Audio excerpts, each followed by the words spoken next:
Sir ఇప్పుడు మీరు Telangana sentiment అంటే మీకు బ్రేక్ చేస్తున్నా, అంటే రాజకీయాలు చేయండి, ఇంత రాజకీయ దిగజారుడుతనం అవసరమా? అంటే ఈ పదం ఎందుకు అంటున్నానంటే, నేను మళ్ళీ చంద్రబాబు నాయుడు రేవంత్ రెడ్డి కలిశారు, తెలంగాణను తీసుకెళ్లి ఆంధ్రాలో కలిపేస్తారు అనే మాటలు చెప్పి మళ్ళీ తెలంగాణ ప్రజల్ని రెచ్చగొట్టడానికి ట్రై చేయడాన్ని దిగజారుడుతనంగా చూడలేమా? అది దిగజారుతనం కాదు, ఎప్పుడు కూడా రాజకీయాలు చేయండి. రాజకీయ దిగజారుడు కూడా శుద్ధ తప్పు. ఎందుకంటే ఏదైతే సహజం 100% దీని మీద మేము ఖచ్చితంగా చెప్తాం. ఏంటంటే ప్రజలు ఈ రోజు, ప్రజల ఆకాంక్షలు ఈ రోజు మేము అనుకున్న లక్ష్యాన్ని ఇంకా చేరలేదు. మేము అనుకున్న సమస్యల మీద ఇంకా మేము ఏదైతే టార్గెట్ లాంగ్ టర్మ్ గోల్ అయితే పెట్టుకున్నామో ఆ లాంగ్ టర్మ్ గోల్ మీకు సక్సెస్ కాకముందుకే ఇంకా అక్కడ పరిస్థితుల ప్రభావం ఇక్కడ చూస్తూ ఉంటాయి. నేను ఈ రోజు కూడా చెప్తున్నా, ఇంకా కూడా ఆ రోజు నేను ఇంతకుముందు చెప్పినా, నేను తెలుగుదేశంలో పనిచేసినప్పుడు గ్రామ స్థాయి నుంచి ఒక నాయకత్వాన్ని డెవలప్ చేశారు. కాబట్టి అంటే బిడ్డ చచ్చినా పురిటి వాసన పోలేదు అన్నట్టు ఇంకా కూడా అక్కడక్కడ తెలంగాణలో తెలుగుదేశం వెల్లునుకొని ఉంది. కాబట్టి దాన్ని ఏదైతే మళ్ళా తట్టి లేపి సమైక్యవాదం వైపు తీసుకుపోకుండా జాగ్రత్తగా మేల్కొనే ఉండాలి. ఎందుకంటే అవతల వాళ్ళ కుట్రలని ఛేదిస్తూ ముందుకు పోవాలి. కాబట్టి ఆ సమస్యను ఎప్పుడు మేము తెర మీద పెట్టుంచుతాం. తెర మీద పెట్టుంచడంలా ఎన్నికలప్పుడు మీకు హైదరాబాద్, ఇప్పుడు తెలంగాణ ఉద్యమం ఎందుకు వచ్చింది? హైదరాబాద్ ఏం చెప్పుకున్నా, ప్రత్యేక రాష్ట్రం అనుకున్నా హైదరాబాద్ కోసమే తెలంగాణ ఉద్యమం పుట్టింది. తెలంగాణ రాష్ట్రం డివైడ్ అయింది ఎందుకు? హైదరాబాద్ కోసం. ఆ టెక్నిక్ ని మళ్ళీ వాడి ఈ హైదరాబాద్ ను కేంద్ర పాలిత ప్రాంతంగా ప్రకటిస్తారు అని మీరు ఎన్ని ప్రకటనలు చేసినా తెలంగాణ ప్రజలు మిమ్మల్ని పక్కనే పెట్టేశారు.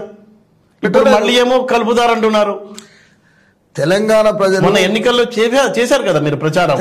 తెలంగాణ ప్రజలు ఎక్కడ కూడా ఎవరు కూడా ఏది ఉంటదంటే, మనకు సరిపోయిన తర్వాత మిఠాయి వంచుతున్నట్టే మళ్ళీ లైన్లు పడతారు.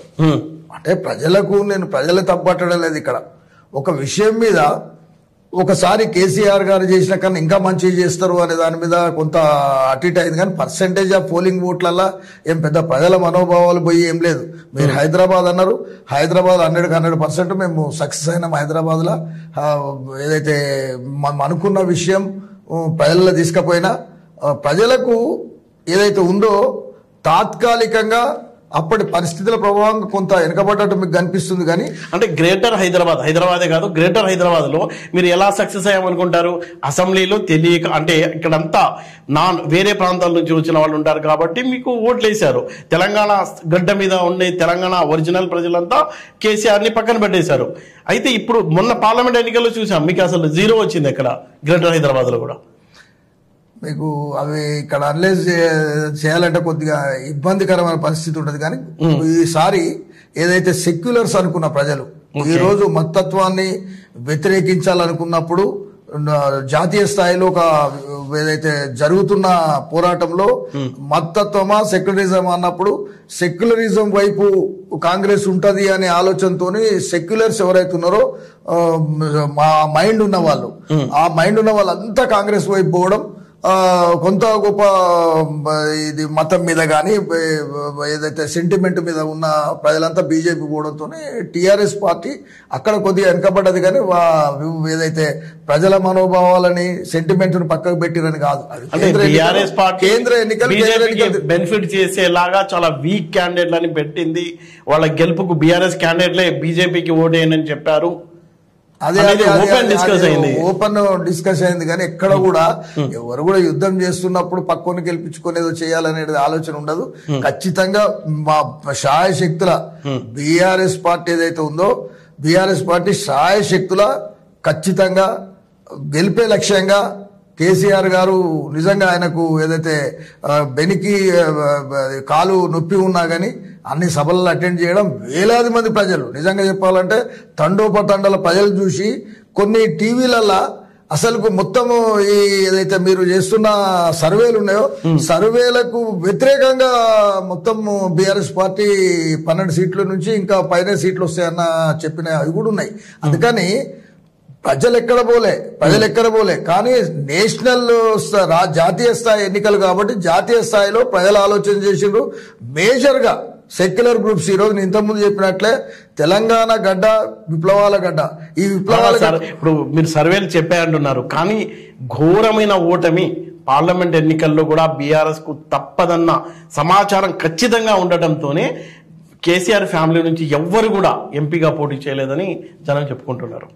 అట్లేం లేదు, అందరూ కూడా కేసీఆర్ ఫ్యామిలీ పోటీ చేయాలి అనే ఆలోచన ఎక్కడ లేదు. పని చేయడానికి ఉన్న నాయకులు హరీష్ రావు గారు కావచ్చు, కేటీఆర్ గారు కావచ్చు, కేసీఆర్ గారు కావచ్చు, ఈరోజు ఫిమిలియన్ ఫేసెస్ అవి. ఎక్కడో ఒక దగ్గర పరిమితం అయితే మనం ఇబ్బంది పడతాం. పోయినసారి కన్నా ఈసారి మనం రిజల్ట్ సక్సెస్ రిజల్ట్ తేవాలనే ఉద్దేశంతో వాళ్ళు పోటీ చేయలే కానీ ఒక పార్లమెంటుకు పరిమితం అవుతాం మనం అనే దాని మీద కానీ, లేకపోతే కేసీఆర్ ఫ్యామిలీ చేయదనో ప్రజలలో ఒక నమ్మకాన్ని ఆ ఫ్యామిలీ మీద కల్పించారు. ఆ నమ్మకాన్ని మనం ఒక దగ్గర పరిమితం కావద్దని దాని మీద కేటీఆర్ గారు కావచ్చు, మాకు అసలు నిజంగా కేటీఆర్ గారు సమయం ఇవ్వలేని పరిస్థితి, హరీష్ రావు గారు సమయం ఇవ్వలేని పరిస్థితి, ఏదైతే స్టార్ క్యాంపెయినర్స్ గా వాళ్ళు ఉన్నారు కాబట్టి స్టార్ క్యాంపెయినర్స్ ఒక దగ్గర ఎట్లా పెడతాం, ఒక దగ్గర పెట్టి వాళ్ళని పరిమితం చేయడం ఇబ్బంది అవుతుంది. అందుకని ఈసారి స్ట్రాటజికల్ గానే మొత్తం రాష్ట్ర వ్యాప్తంగా తిరగడానికి వాళ్ళు అటువంటి వ్యూహాన్ని ఎన్నుకున్నారు కానీ ఏదో వాళ్ళ పోటీ చేయలేదనేది అవాస్తవం. అంటే మీ పార్టీ యొక్క భవిష్యత్తు ఎలా ఉండబోతుందండి రేపు? అందరూ ఒక పక్కేమో వెళ్ళిపోతున్నారు. ఒకటి ఏదైతే ఎక్కడైనా ఈరోజు తెలంగాణ కావచ్చు, మొత్తం దేశవ్యాప్త రాజకీయాలను గమనించినట్లయితే వ్యక్తులతోనే ఎప్పుడు సంఘం నిలబడదు, సంఘంతోనే సమాజం నిలబడదు, సమాజంతో పార్టీలు నిలబడాయి. పార్టీలు ఎప్పుడు కూడా వాళ్ళ వ్యూహాలకు ఎప్పటికీ పదును పెట్టుంటాయి. ఒక్కొక్క చిన్న అసలు నిజంగా చెప్పాలంటే ఒక ఉవ్వెత్తున అసలు తెలంగాణ రాష్ట్రంలో ఎదురు లేదు, టీఆర్ఎస్ కు బీఆర్ఎస్ కి ఎదురు లేదన్న దినాల నుంచి ఈ రోజు విత్ ఇన్ షార్ట్ పీరియడ్ లో మీరు గమనించినట్లయితే ఒక కర్ణాటక ఎన్నికల తర్వాత వచ్చి ఈరోజు గ్రాఫ్ పెరుగుతూ వచ్చింది. అందుకని ఎవరు కూడా బీఆర్ఎస్ అంతా పోయింది, బీఆర్ఎస్ ల కరడు కట్టిన కార్యకర్తలు ఉన్నారు. అసలు ఎవరైతే మీద వచ్చిన వాళ్ళు పోతారు, పోయిన తర్వాత బలంగా గ్రామ స్థాయి నుంచి కార్యక్రమాలు తీసుకుంటారు. దాన్ని బలోపేతమైన వచ్చే ఎన్నికలలో బీఆర్ఎస్ పార్టీ లక్ష్యాన్ని ఛేదించడానికి ప్రయత్నం చేస్తారు తప్ప దాంట్లో బ్రహ్మాండమైన నాయకత్వ పటిమ ఉన్న పార్టీ కాబట్టి ఖచ్చితంగా దానికి మనం ఏదో బీఆర్ఎస్ పని అయిపోయింది, బీఆర్ఎస్ పార్టీగా పనిచేయదు అనేది ఏం లేదు.